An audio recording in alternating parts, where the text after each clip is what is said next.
Nous ne sommes pas à Boaké, encore moins dans un village à Duvé-Baoulé. Nous sommes à Abidjan, dans la commune de Yopougon.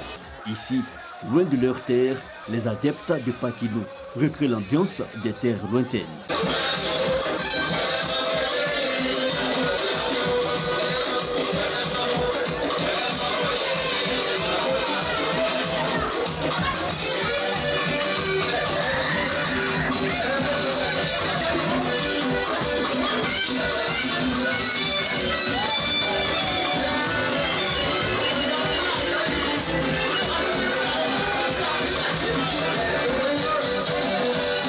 Yopougon, mais aussi Marcory, ou au village Abidjan-Pakino créé par les autorités communales, les populations ont fêté leur Pâques. Très belle initiative de la part de notre maire, car ça contribue à renforcer l'unité, la cohésion, actions par lesquelles on réussit le développement. Ce moment de retrouvailles permet aux fils et à tous les enfants de Marcory d'être ensemble. Si bon nombre est parti pour le village pour se rester à Abidjan, la période de Pâques n'est pas moins importante.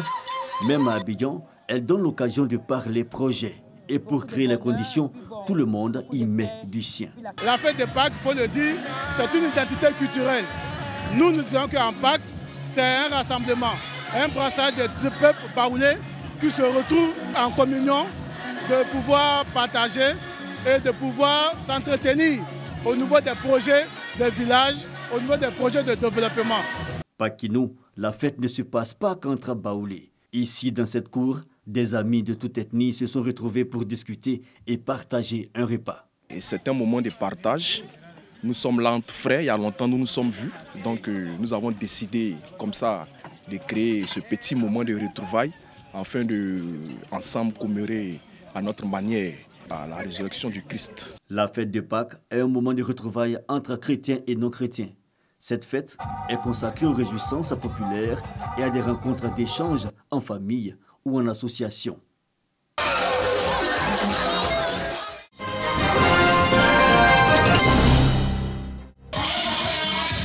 Véritable rencontre festive, familiale et conviviale, la grande chasse aux œufs de Pâques a désormais une tradition en Côte d'Ivoire. Les enfants accompagnés par leurs parents au jardin botanique de Bingéville profitent de cette grande fête foraine durant ces 3 jours, des matinées riches en activités pour les tout-petits. On a joué, j'ai participé à la chasse aux œufs, j'ai dégusté du bon chocolat, je m'amuse bien. On s'est bien amusé, on a goûté le chocolat ivoirien. Ainsi, petits et grands participent à la chasse aux œufs de Pâques, à des activités ludiques, mais surtout à des ateliers instructifs sur l'éco-citoyenneté. Un éco-citoyen, c'est quelqu'un qui doit être propre, nettoyer son environnement et balayer ses alentours et aussi ses habitations. La grande chasse aux œufs de Pâques est un concept du groupe de presse Le Nouveau Réveil. Selon les responsables, cet événement est une invitation à la prise de conscience des enfants en faveur de la protection de l'environnement. Dans une période où on parle beaucoup d'environnement, donc je pense aussi permettre aux enfants de connaître un peu tout ce qui est économie verte. Nous avons voulu accompagner le discours du gouvernement de Côte d'Ivoire en commençant par les tout petits. La première édition de la grande chasse aux œufs de Pâques vise à offrir des moments d'évasion aux enfants et aux parents et surtout à développer des liens entre les enfants et la nature. Les douanes ivoiriennes disposent depuis maintenant quelques années de l'arme fatale. Le scanner mobile avec ses rayons X peut analyser le contenu de tout chargement de poids lourds ainsi que les cargaisons de conteneurs. Un choix de raison. De toute évidence, les scanners restent des outils incontournables pour toutes les administrations douanières soucieuses de s'inscrire résolument dans la modernité. À titre d'exemple, le bureau scanner import du port d'Abidjan, en raison des résultats qu'il réalise, représente un motif de réelle fierté pour l'administration douanière dans la sous-région. La principale cible, les produits pharmaceutiques non enregistrés, frauduleusement introduits sur le territoire par les faussaires. Pour les caisses de l'État, le bilan est plutôt encourageant. Grâce aux scanners, notamment ceux d'Abidjan et de San Pedro, les recettes douanières sont en constante augmentation, passant de 832 milliards en 2011 à 1723 milliards en 2017. Quant aux prévisions de 2018, elles culminent à 1803 milliards de francs CFA.